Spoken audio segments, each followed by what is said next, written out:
Opening a store involves a ton of people. It's not the kind of thing that you can do on your own. It just isn't, no matter how much everyone thinks that there is. And this goes for all small businesses. So when we opened this store, my wife, Anne Marie, was integral into making something like that possible. The amount of hours, the dedication and time, everything that goes into something like this. Even other local businesses were integral parts of that as well, that were legitimately here until 1 a.m. painting walls and screwing things to the floor. The physical labor as much as the community outreach.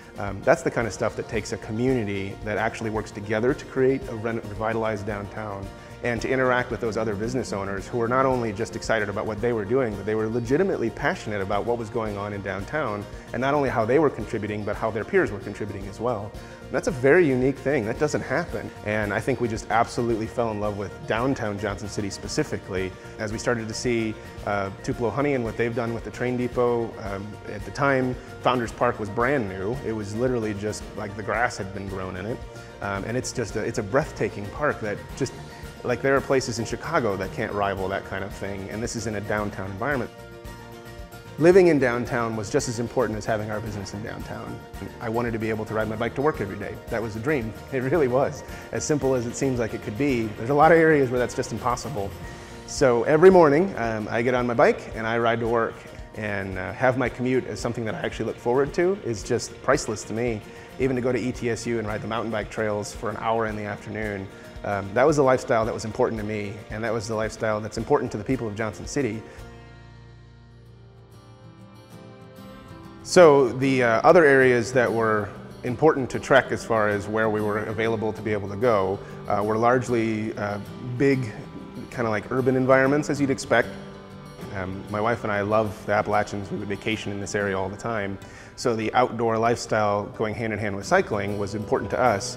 And that's really what started to hone us away from most of those areas on the hot list, as they just weren't places that we wanted to live. And we wanted the mountains, and obviously that's what the eastern Tennessee side has to offer, which just goes hand in hand with our customers. Our customers hike, they're active, they whitewater raft, they do paddle boards, they do everything that there is to do in the outdoors. Cycling oftentimes is just one of the many things as opposed to the only thing that people have a tendency to do.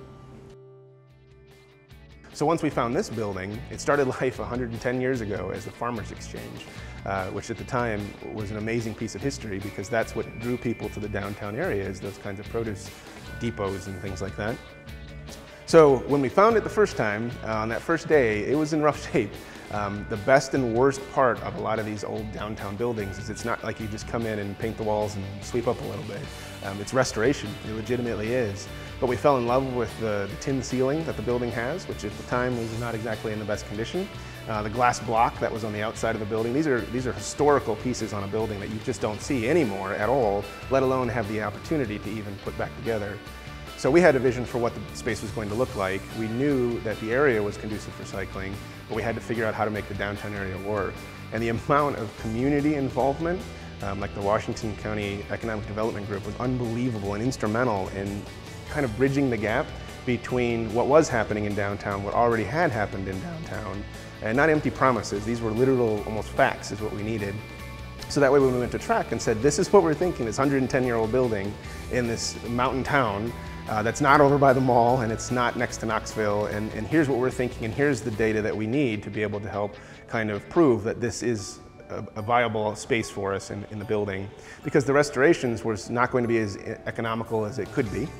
Even the things that we did of keeping the tin ceiling and keeping the block were all things that could have been replaced with modern pieces in a weekend as opposed to the months that it took to do it.